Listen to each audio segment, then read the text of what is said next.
ഈ ക്ഷേത്രത്തിൻ്റെ മേൽശാന്തി, എന്നെ സ്നേഹത്തോടെ പള്ളിയിൽ വന്ന് ക്ഷണിച്ച ഇതിൻ്റെ ഭാരവാഹികളെ, പ്രിയപ്പെട്ട എൻ്റെ സഹോദരി സഹോദരന്മാരെ, എല്ലാ വർഷവും ഞാനിവിടെ ഇടവപ്പള്ളിയിൽ ചാർജ് എടുത്തത് പിന്നെ എല്ലാ വർഷവും ഈ ഉത്സവത്തിൽ വരികയും നിങ്ങളോടൊപ്പം ഈ ഉത്സവത്തിൽ പങ്കെടുക്കുകയും ചെയ്യുന്നതിൽ എനിക്ക് വലിയ സന്തോഷമുണ്ട്.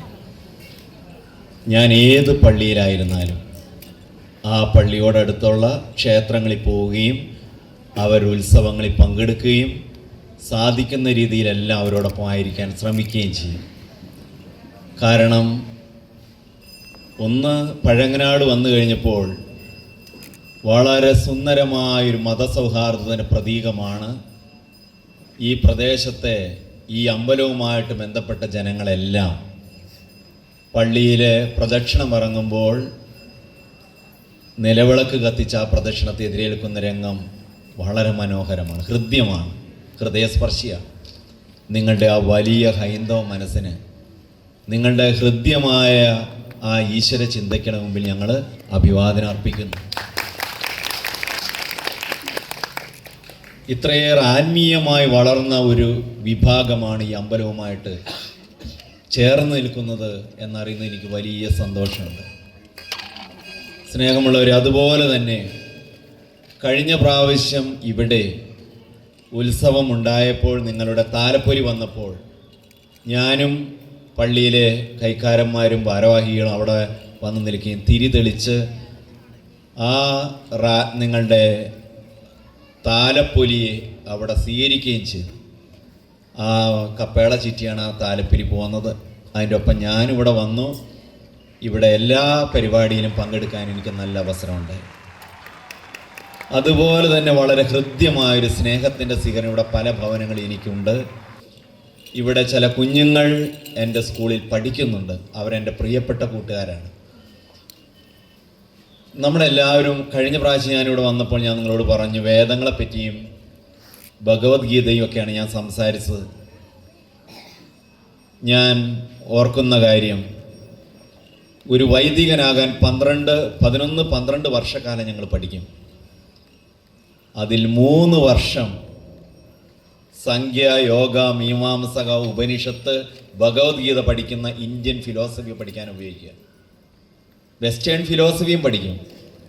ഞാൻ കേരള യൂണിവേഴ്സിറ്റിയിൽ ഇന്ത്യൻ ഫിലോസഫിയിൽ BA ഡിഗ്രിയുള്ള ഒരച്ഛനാണ്. ഞാനത് പഠിച്ചിട്ടുണ്ട്.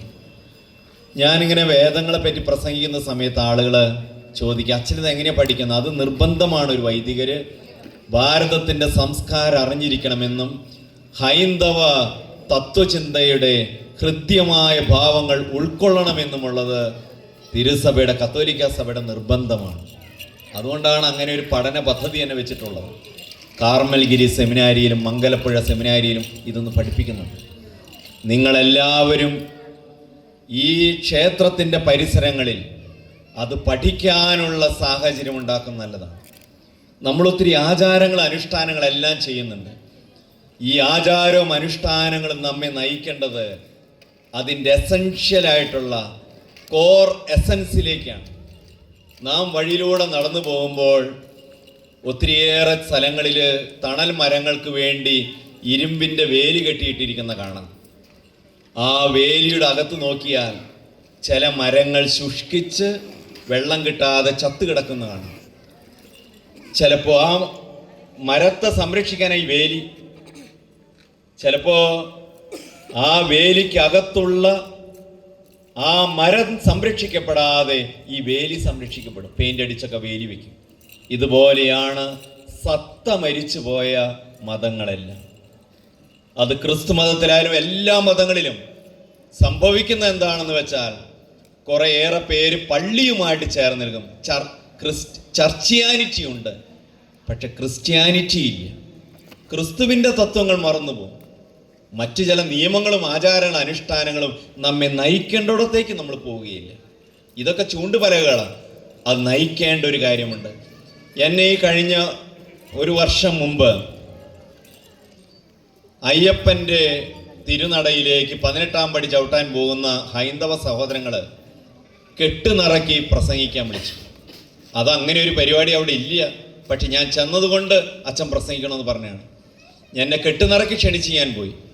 അവിടെ ചെന്നപ്പോൾ താലപ്പൊലിയൊക്കെ വന്നു, പൂജാരി പൂജ തുടങ്ങി. എന്നെ അവിടെ സ്റ്റേജിൽ കയറ്റി നിർത്തി കെട്ടുനിറയെ പറ്റി സംസാരിക്കാനായിട്ട്. ഞാൻ അവരോട് പറഞ്ഞൊരു കാര്യം ഞാൻ ഓർക്കുകയാണ്. കഴിഞ്ഞ പ്രാവശ്യം വേദങ്ങളൊക്കെ പറഞ്ഞ അതിലേക്ക് വന്നു, ഇതൊക്കെ പറഞ്ഞത് റിപ്പീറ്റ് ചെയ്യുന്നില്ല.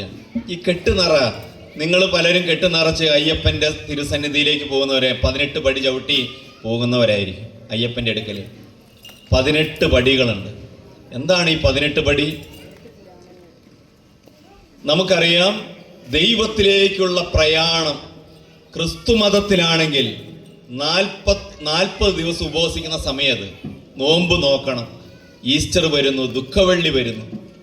പക്ഷേ ഹൈന്ദവരെ സംബന്ധിച്ച് 41 ദിവസം നോമ്പ് നോക്കി ഉപവസിച്ച് അയ്യപ്പ ദർശനം സാധ്യമാണ്. അതിനുവേണ്ടി കെട്ടുനിറച്ചു പോവുകയാണ്.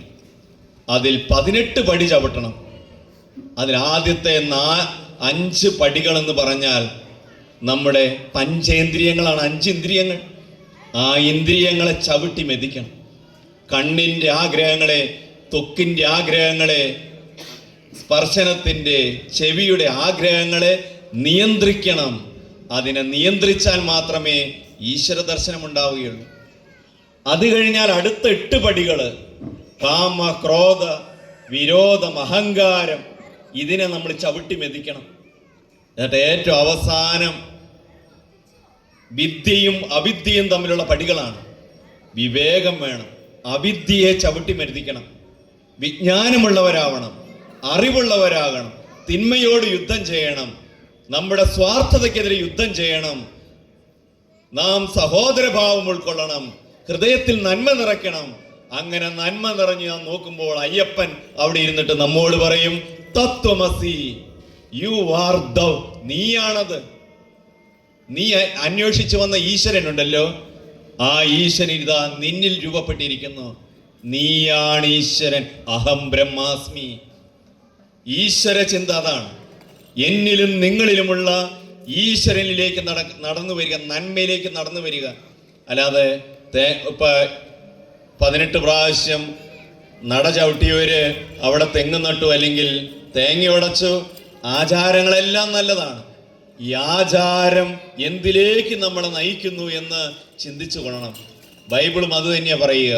ഈശ്വരൻ മണ്ണിൽ മനുഷ്യനെ രൂപപ്പെടുത്തി പഞ്ചേന്ദ്രിയങ്ങളുമായിട്ട് ഈ ഭൂമിയുമായിട്ട് സംവദിക്കാൻ.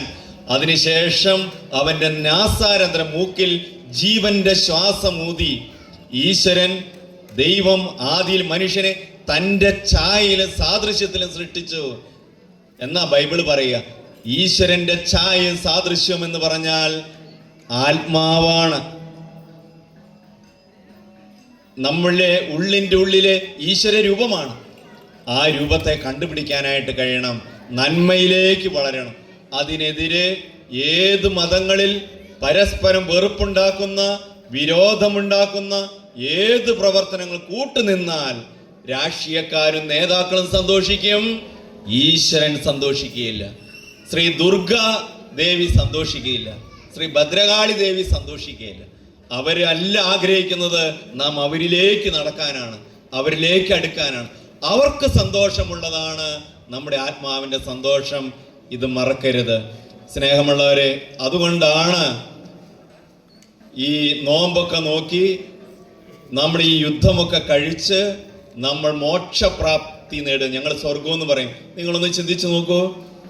ഞാൻ സ്വർഗത്തിൽ പോകുമ്പോൾ, ഞാൻ ഈശ്വരനോടൊപ്പം സന്തോഷിക്കുമ്പോൾ, എൻ്റെ പ്രിയപ്പെട്ട നിങ്ങൾ സഹോദരി സഹോദരന്മാർ, എനിക്ക് സ്നേഹം തന്നവർ അവിടെ ഇല്ലെങ്കിൽ എനിക്ക് എന്ത് സന്തോഷം ഉണ്ടാവും? അപ്പം നമ്മളെല്ലാവരും ഈശ്വരനോടൊപ്പം ആയിരിക്കണം, ഈശ്വരനിൽ വിലയം ചെയ്യണം. അങ്ങനെ നമ്മുടെ ഉള്ളിൽ ഉള്ള ഹൃദയത്തിലുള്ള ഈശ്വരനെ കണ്ടുപിടിക്കാൻ ഈ ആചാരങ്ങളും അനുഷ്ഠാനങ്ങളെല്ലാം കഴിയട്ടെ. ആ പക്വതയുള്ളൊരു സമൂഹമാണ് പുളിക്കക്കര അമ്പലവുമായിട്ട് ബന്ധപ്പെട്ട് ഇവിടെ ഉള്ളത് എന്നറിയുന്നതിൽ എനിക്ക് വലിയ സന്തോഷമുണ്ട്. മതത്തിനതീതമായി നിങ്ങൾ പള്ളിയിൽ വരുമ്പോൾ നിങ്ങൾ അവിടെ വന്ന് കാണുന്ന എനിക്ക് വലിയ സന്തോഷം തോന്നാറുണ്ട്. കഴിഞ്ഞ പ്രാവശ്യം ഇവിടെ ഭാരവാഹികൾ പറഞ്ഞു ഞങ്ങൾ ഔസേപിതാവിനെ നേർച്ചരിയാനായിട്ട് അവിടെ വരണോ. അതാ മതം, അതാ ആത്മാർത്ഥത. നിങ്ങൾ പള്ളിയിൽ വരുമ്പോൾ ഞാൻ അവിടെ പള്ളിയിൽ വിളിച്ച് പറയണ്ട, ഇവിടെയുള്ള ഹൈന്ദവൻ ഏതെങ്കിലും വീട്ടുകാർ രോഗികളുണ്ടെങ്കിൽ ആ രോഗികൾക്ക് പാഴ്സലായിട്ട് നമ്മുടെ രോഗികൾക്ക് കൊടുക്കുന്നതോടൊപ്പം തന്നെ ഭക്ഷണം കൊണ്ടുപോയി കൊടുക്കണം എന്ന് ഞാൻ അവർക്ക് നിർബന്ധമായിട്ട് പറയാറുണ്ട്. അവരിവിടെയൊക്കെ എത്തിച്ചിട്ടുണ്ടെന്നാണ് ഞാൻ വിശ്വസിക്കുന്നത്. ഇവിടെയുള്ള രോഗികൾക്കെല്ലാം പള്ളിയിൽ നിന്ന് ഭക്ഷണം അവിടെയുള്ളവർക്ക് കൊടുക്കുന്നത് പോലെ തന്നെ നിങ്ങൾ വരുന്നത് സന്തോഷത്തിൻ്റെ ഒരു ഇതാണ്. അതുപോലെ തന്നെ ഞാനിവിടെ വളരെ നേരത്തെ ഞങ്ങളെല്ലാവരും പള്ളി കമ്മിറ്റിക്കാരെല്ലാവരും ഉണ്ട്. ഞങ്ങൾ വരുന്നതിലുള്ള വലിയ സന്തോഷം ഈ അമ്പലം ചുറ്റി നടന്ന് കാണാനും ഇവിടുത്തെ ആചാരങ്ങൾ മനസ്സിലാക്കാനും എനിക്ക് കഴിഞ്ഞു. വളരെ പ്രസിദ്ധമായൊരു ഗാനത്തിൻ്റെ ഈരടികൾ ഇങ്ങനെയാണ്. ഞാൻ പാട്ട് പാടുന്ന ആളല്ല, പക്ഷെ ക്രിസ്തുമതത്തിലൊരു പാട്ടാണ്. ഈശ്വരനെ തേടി ഞാൻ നടന്നു, കടലുകൾ കടന്നു ഞാൻ തിരഞ്ഞു, അവിടെയുമില്ലിവിടെയുമില്ലീശ്വരൻ, വിജനമായ ഭൂവിലുമില്ലീശ്വരൻ. ഇതാണ് ആ പാട്ട്. അവസാനം കുറെ നല്ല ലൈനൊക്കെ ഉണ്ട്, അവിടെ ഇവിടെയൊക്കെ ഞാൻ അന്വേഷിച്ചു. അവസാനത്തെ ലൈൻ ഇങ്ങനെയാണ്: അവസാനം എന്നിലേക്ക് ഞാൻ തിരിഞ്ഞു, ഹൃദയത്തിലേക്ക് ഞാൻ നടന്നു, അവിടെയാണ് ഈശ്വരൻ്റെ വാസം, സ്നേഹമാണ് ഈശ്വരൻ്റെ രൂപം. എൻ്റെ പാട്ട് നല്ലതല്ല, പക്ഷെ അത് വലിയ സന്തോഷമുണ്ട്. ചുറ്റുമുള്ള ലോകത്തല്ല, നമ്മുടെ എല്ലാവരും ഹൃദയങ്ങളിൽ ജീവിക്കുന്ന ഈശ്വരൻ, ഈശോവാസ്യമിതം സർവം, ഇവിടെയല്ല ഈശോവാസ്യ ഉപനിഷത്ത് പറയും, ഇവിടെയെല്ലാം നിറഞ്ഞു നിൽക്കുന്ന ഈശ്വരൻ. അഹം ബ്രഹ്മാസ്മി, ആ തത്വം എന്നിൽ ഈശ്വരൻ്റെ അംശമുണ്ട്. നാം എല്ലാവരും ഒരു ഈശ്വരൻ്റെ മക്കളാണ്. എന്നിലും നിങ്ങളിലും പ്രകാശിക്കുന്ന പ്രകാശം ഏകമാണ്. ഏകം ഏവം അദ്വിതീയം, രണ്ടില്ല, ഒന്നേ ഉള്ളൂ. ഈശ്വരൻ നമ്മളെ അനുഗ്രഹിക്കട്ടെ. നിങ്ങൾക്ക് എല്ലാവർക്കും ഉത്സവത്തിൻ്റെ മംഗളങ്ങൾ ഞാൻ ആശംസിക്കുന്നു.